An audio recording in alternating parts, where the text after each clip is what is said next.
here, Gamma VD, hanging out in the garage today, doing our part to minimize non-essential travel. So thanks everybody for sticking with this whole thing. We're gonna get through this. So today, talking about grid panels and a couple different attachment methods for those. I wanted to walk through those, show you some of those features there, and it should be pretty cool. I think you're gonna like it, so stay tuned, thanks. So just to tell you a little bit about these things, they are 2 feet by 4 feet.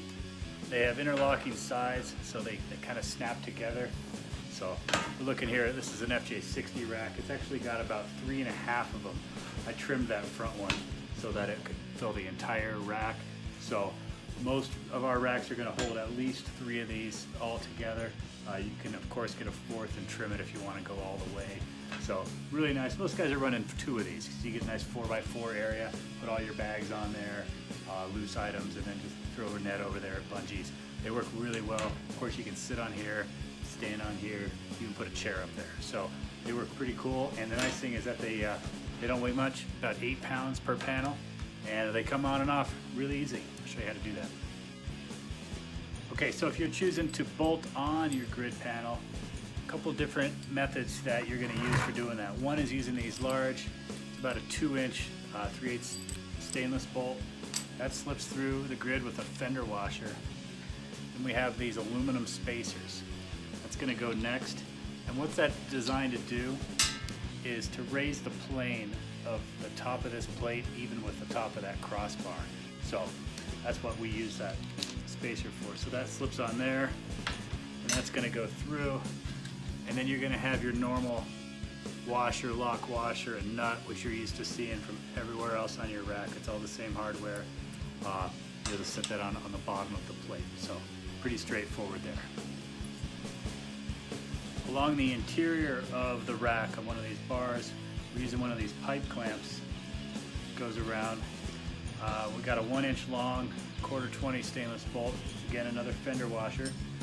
Give it in there. So that's just going to slip through there, go through your clamp, and then on the bottom, you guessed it, we got a washer, lock washer, and nut.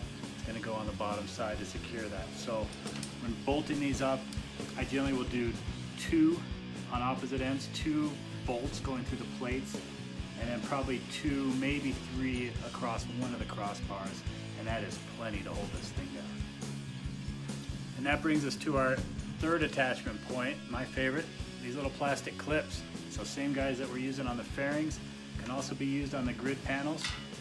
You'll get 2 of these 1-inch bolts that go in this custom cut stainless plate, or kind of a 2-hole washer, if you will.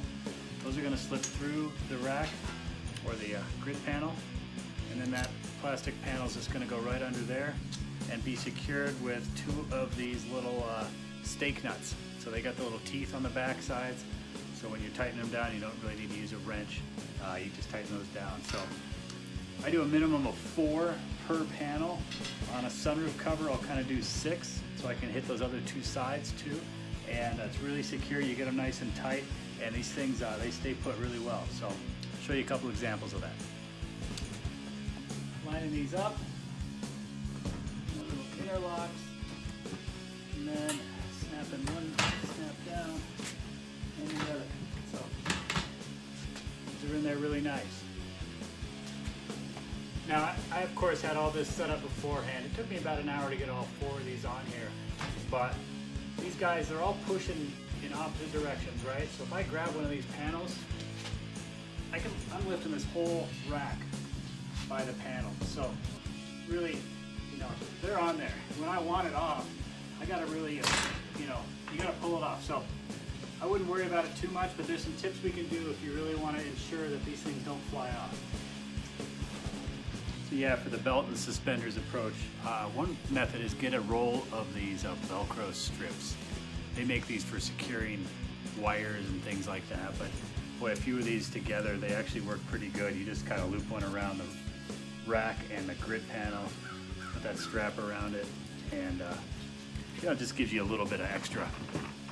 Yeah, man, good to go. Of course, good old zip ties. Don't leave home without them. Doesn't take much to stick one of those through and zip tie that around, and then just kind of trim that excess, and that's not going anywhere, right? So that's what you're looking for. Something to give you some peace of mind. Of course, these clips are really going to do it. And when you strap your gear on top, you know, it's holding it on there too. So a lot of ways to keep these things nice and secure. Remember, how you modify your vehicle is on you. So do what you need to do to make sure that this stuff doesn't go flying off and that you don't put yourself in some kind of uncomfortable situation out there on the highway.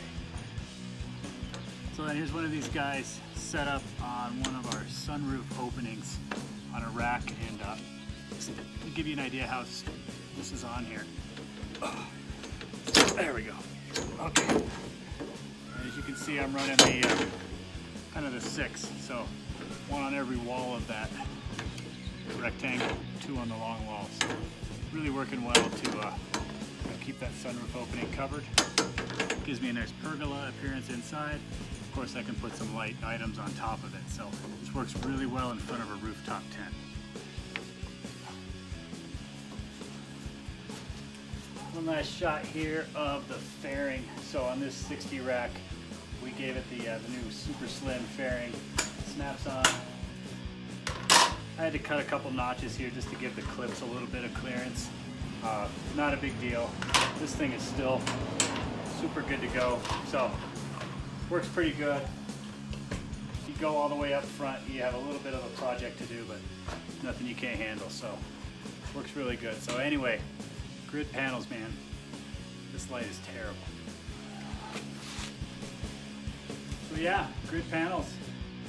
Pretty useful, pretty easy to install, and lightweight, great alternative to a permanent metal grid. So I hope this video was helpful to you. As always, thanks for hanging out with me today, and we will see you on the next one. Send me your comments. Thanks again, everybody.